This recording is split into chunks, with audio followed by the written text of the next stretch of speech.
하지 못한 말 지난주까지 얘기했고 오늘은 목사님은 누구신가? 이 타이틀을, 이 주제를 이 시즌 3가 시작하기 전부터 이미 다 전부터 잡았죠. 확정을 해놓은 상태인데 요즘 넷플릭스에서 굉장히 핫한 프로그램 하나가 떠버렸더라고요.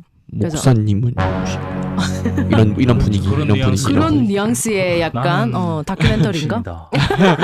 저희는 그들과는 다른 그냥 저희가 일상 교회 생활을 하게 되면서 생각하는 목사님에 대한 또 뭐 깊게 생각해서 그 프로그램이랑 생각해서 왜 그런 목사의 그렇죠. 캐릭터들이 네. 나오게 됐을까도 한번 생각은 해보면 오히려 더 좋겠다 싶어서 네, 오히려 이 시간을 통해 목사님이 누구인지를 건강하게 알면 맞아요. 네, 그렇게 나쁜 길로 가지 않을 것 같아요. 오히려 그게 더 목사님을 필요한 것 막, 같아요. 너무 신격화하거나 네. 이러지 않을 것 같아요. 그리고 저희가 또 목사님에 대해서 또 이렇게 좀 그나마 오늘 좀 편하게 말할 수 있는 거는 목사님이시고 그죠. 우리는 목사님을 아버지로 둔 자녀로서 자네요. 네. 조금 더 좀 편하게 말할 수 있지 않을까. 왜냐하면 한국 교회 친구들 보면 감히 목사님에 대해서 내가 어떻게 말을 해? 라고 되게 겁을 내는 친구들도 되게 있기는 하거든요. 그래서 뭐 저희가 뭐 목사님을 막 어떻게 비판하자 이거는 아닌 것 같고 성도로서 목사님 어떻게 바라봐야 되는지를 오늘 전체적으로 한번 얘기를 해보면 좋을 것 같습니다. 자, 목사님은 가난해야 하나요? 부자여야 하나요? 가난한 부자? 가난한 부자가 뭐예요? 이런 시적 가난한 표현은 부자. 가난한 부자. 그죠. 정제적으로는 이제 가난할 마음은 부자다. 그죠. 근데 마음은 부자. 그 결국 가난해야 하네요. 일단 부자면은 아닌 것 같아요. 진짜? 그 왜요? 돈을 진짜? 진짜 그건 아닌 것 같아요. 그러면 원래 부자였어. 응. 원래 그 집안이 재산이 부자였어. 너무 많은 거야. 원래 그거 부자. 어떻게 생각해요? 성경에 그런 말 있잖아요. 본인은- 다 재산 다 이제 다 팔아라. 팔고 그다음에 예수님 따라 뭐 이런 말 있잖아요. 오. 진짜 그 굉장히 콜링을 보수적입니다. 받았으면은 그렇게 가지 팔아야 않을까. 어. 아니 살 정도는 가지고 있고. 살 정도는 가지고 있고 나머지를 팔아야 하는 살 이유. 정도가 어디예요? 애매하잖아. 그러니까 하우스 살 건지 아니면 아 원베드 그렇죠. 살 그렇죠. 건지. 근데 그거는 뭐 가족수에 목사님이 따라. 판단하시는 거지만 본인 판단. 근데 제가 보기엔 제가 제일 이렇게 이 교회는 되게 건강해 보인다 이런 교회는 목사님이 가난해도 채워져요. 그게 주변에서 이제 성도들이 그걸 보면서 채워주시. 이제 진짜 그 사랑하는 마음으로 목사님 이거 한번 드세요. 아니면 목사님 이거 한번 이렇게 먹는 걸로. 이런 거 이거 한번 이거 써보세요. 막 이런 거 이런 식으로 저는 그렇게 봐왔거든요. 네네네. 그래서 저도 그렇게 하려고 노력하고. 근데 이런 게 있을 수도 있잖아요. 예를 들어 목사님께서 다음 달 렌트비가 없으셔. 네. 근데 성도님이 그냥 이렇게 뭐 이거 좀 드셔보세요. 이런 걸로는 채워지지가 않잖아. 아니 그럴 것도 신기하게 채워져요. 어떡해요? 렌트비도. 어떻게? 뭐 어디서 돈이 들어와요. 어디서든 들어오긴. 저는 하죠, 그런 걸 사실. 경험 몇 번 해봤어요. 저 개인적으로. 돈이 진짜 없어요. 렌트비가 없었어요. 저는. 네. 근데 채워졌어요. 채워줬어. 사실 그런 경우 있지 않으신가요? 아니 저는 한번 바운스 돼가지고 다녀왔어요. 돈이 들어와서 채워진 게 아니라 제가 갑자기 일자리 찾게 되었어요. 그때. 그럼 또 다른 방식으로. 또 다른 방식으로 이제 돈이 채워진다. 이런 방식은 식으로. 사실 여러 이런 가지가 식으로, 될 여러 수 가지가 있어요. 있지. 저도 결국은 지금까지 캐나다에서 안 쫓겨난 걸 보면 어떻게든 채워는 그죠, 됩니다. 아니, 그럼요. 사실 채워주시는 게 맞는 것 같고 다들 그런 경험이 제 생각에는 한두 번은 있으실 것 같거든요. 그렇죠. 그래서 여기서 저희가 하는 질문은 사실 이제 물질적인 부분에 대해서 말을 하는 거죠. 그렇죠? 가난해야 하나요? 부자여야 하나요? 사실 잘 모르겠어요. 저는 부자였으면 좋겠어요. 목사님이 부자였으면 좋겠다. 네. 그러면 목사님이 막 억대 연봉 받으시면서 막 그랬으면 괜찮을 것 같아요. 그래도 너무 좋을 것 같고 대신 그거를 잘 사용하셔야 되는데 사실 거기에 대한 한계가 우리 이제 인간인지라 사실 염려되는 많은 부분들이 있는 거죠. 사실은 물질이라는 부분에.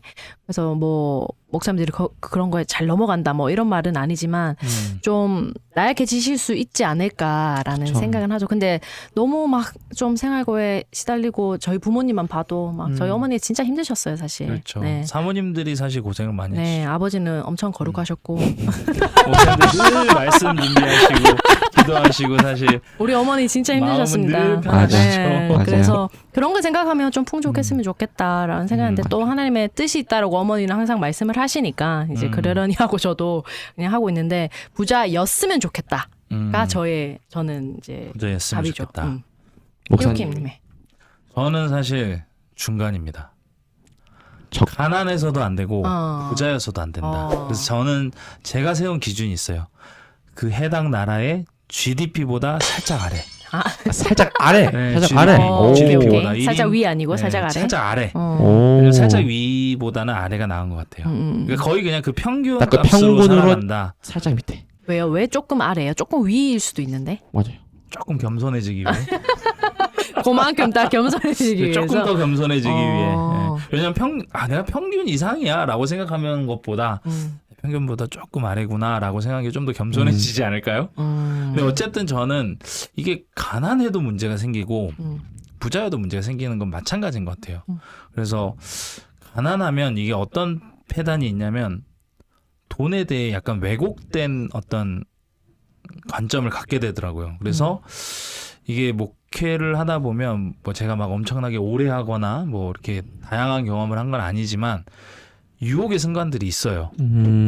어떤 이 공적인 그런 헌금들을 어떤 나의 만족과 함께 같이 결부시켜서 이거를 채우게 되는 경우들이 좀 있습니다. 근데 이런 게 뭐 작은 거는 괜찮을지 몰라요. 보기에 큰 문제가 안 생길지 모르지만 이게 점점 커질 수도 있어요. 예를 들어 내가 하고 싶은 어떤 것이 있는데 그것을 내가 물질적으로 할 수 없기 때문에 그것을 약간 다른 걸로 이렇게 돌려서 채운다든지. 근데 이게 만약에 커지면 굉장히 큰 문제가 생기고 네, 건강하게 교회 재정이 사용되지 않는 거를 보게 돼서 너무 가난하면 이게 돈에 대해 좀 왜곡된 관점들이 생기더라. 그리고 너무 부유하면 또 이제 반대로 그런 성도들의 어떤 시험거리도 좀 생기는 것 같고 아무래도 목회에 집중하기가 또 어려운 것도 있는 것 같아요. 너무 여유롭고 무언가가 필요한 게 다 있는 풍족한 상황이라면 조금 하나님을 찾는 거에 있어서도 좀 간절함도 부족해질 것 같고. 하나님이 그렇게 만드신 걸까요? 하나님이 부유하게 주었느냐? 아니요. 그 물질이 좀 풍족하면 마음이 좀 해이해지는 부분들이 하나님이 생기는. 만드셨다기보다 제가 생각했을 때 인간의 어떤 타락한 마음 때문에 그런 거 아닐까요? 본성과 같은. 네. 그러니까 우리는 잘할 수 있다라고 늘 생각하지만 우리의 맞아요. 마음은 생각보다 부패하였기 때문에 누구도 그러니까 한 번 어떤 정한 거를 쭉 가지는 못하는 것 같아요. 계속 끊임없이 우리가 점검하지 않으면 내가 아무리 좋은 뜻으로 무언가를 시작해도 그게 반드시 문제가 생기기도 하고 네. 처음에 뭐 예를 들어 돈이 있으면 좋은 뜻으로 나는 이 돈을 쓰겠어. 성도들도 돕고 막 이렇게 좀 더 봉사하는 데도 많이 쓰고 하지만 시간이 지나면서 그거를 쭉 지키기는 어려운 것 같아요. 네. 말씀하신 거는 이제 청빈, 가난해야 한다라고 주장하는 분들이 이제 물질이 악하다고 좀 그렇게 보는 분들이 많죠. 거죠? 청빈을 주장하는 분들. 그러니까 목회자는 돈과 멀어져야 한다. 네. 좀 그런 게. 근데 그런 것들이 물질에 대한 왜곡된 시선이 생길 수 있다라는 오히려, 거. 네, 그렇게 있고 청부, 목회자는 부자여야 한다. 이거는 물질도 하나님이 주신 축복이다. 라고 생각을 해서 하지만 이게 타락으로 조금 그렇죠. 네. 문제됐어. 그래서 약간 평균보다 댓글 중에 요즘 세대는 돈이 너무 많은 것들을 가능하게 하기 때문에 돈은 내가 하나님 앞에 낮아지기 힘들게 만들 수 있다는 생각이 듭니다. 네. 하나님의 도움 없이도 내가 다 잃었다 착각하게 만드는 위험한 축복이 맞습니다. 돈인 것 같습니다. 너무 정확하게. 정말 요즘은 돈으로 못할 수 있는 게 없는 것 같아요. 맞아요. 돈으로 뭐 사랑도 사는 것 같고.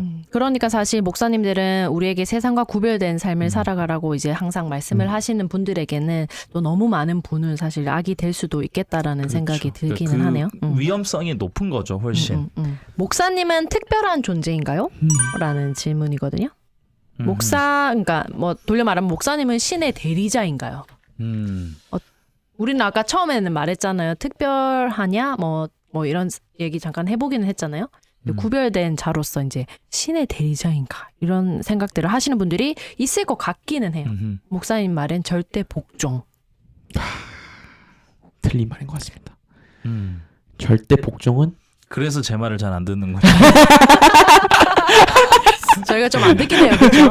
죄송하네요. 네. 어쨌든 준의 생각은 목사님은 특별한 존재인가요?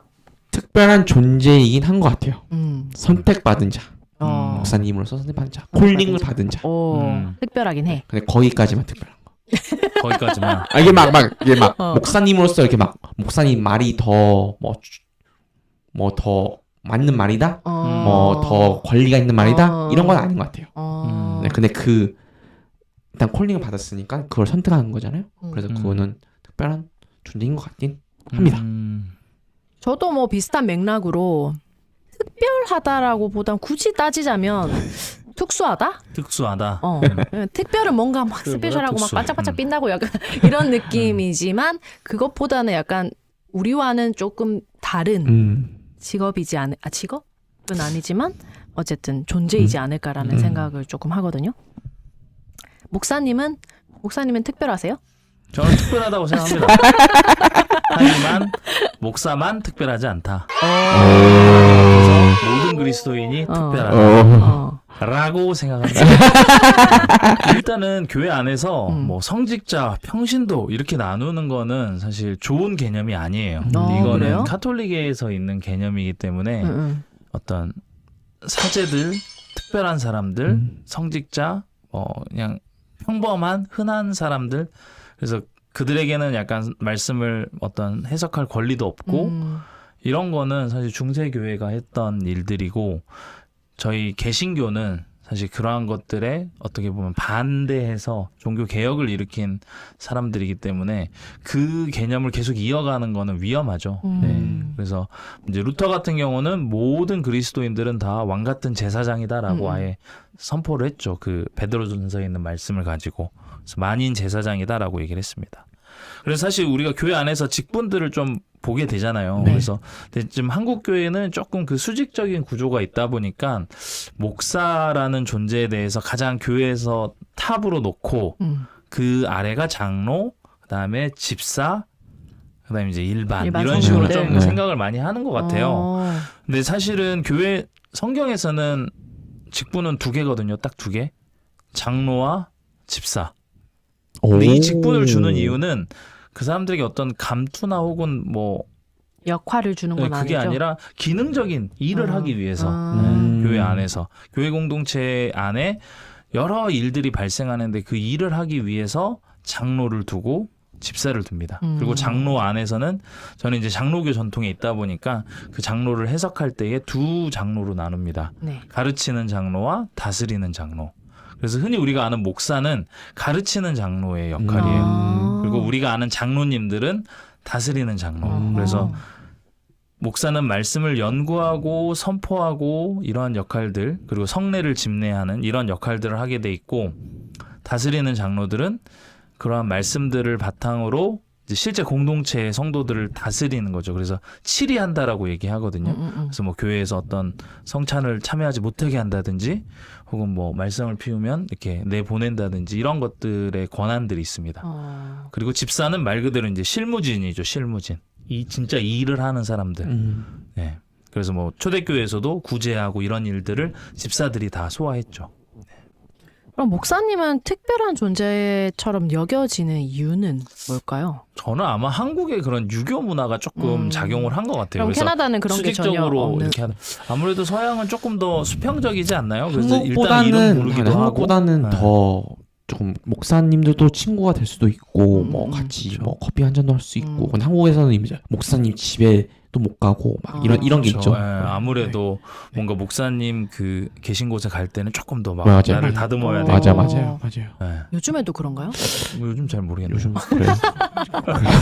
사실 잘 모르겠어요. 저희는 이제 목회자 집안에서 또 자라고 했으니까 사실. 그리고 지금 저희 담임 목사님 집에 저희는 너무 맨발로 자주 알겠습니다. 목사님은 특별한 존재인가? 뭐 특별하다면 특별할 수 있지만 목사님만 특별한 건 아니고 우리도 부르신 자리에서 충분히 특별한 사람이다라는 걸로 정리를 하면 되고, 어쨌든 저희 이렇게 시즌 3 마무리를 하면서 좀 아쉬운 부분들도 있고 또 되게 좋았던 부분들도 있을 것 같아요. 사실 저는 개인적으로 좋았던 부분은 좀 자유했던 것 같아요.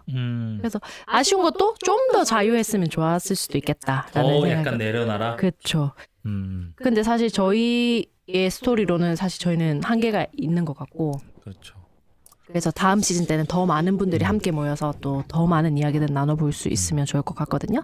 그래서 무엇보다도 꾸준히 매주 수요일 저희와 함께 해주신 우리 시청자분들이 계셔서 저는 너무 감동이고 한국에서도 보시는 우리 부모님들 네. 저희는 이제 이쯤에서 인사를 드려야 될 것 같습니다. 아쉽네요. 8주 동안 함께 해주신 우리 시청자분들 너무너무 감사드리고요. 다음 시즌도 기대해 주시고요. 자, 그러면 우리 마지막 인사 한번 하고 네, 방송을 마무리하도록 하겠습니다. 다음에 만나요. 바이바이.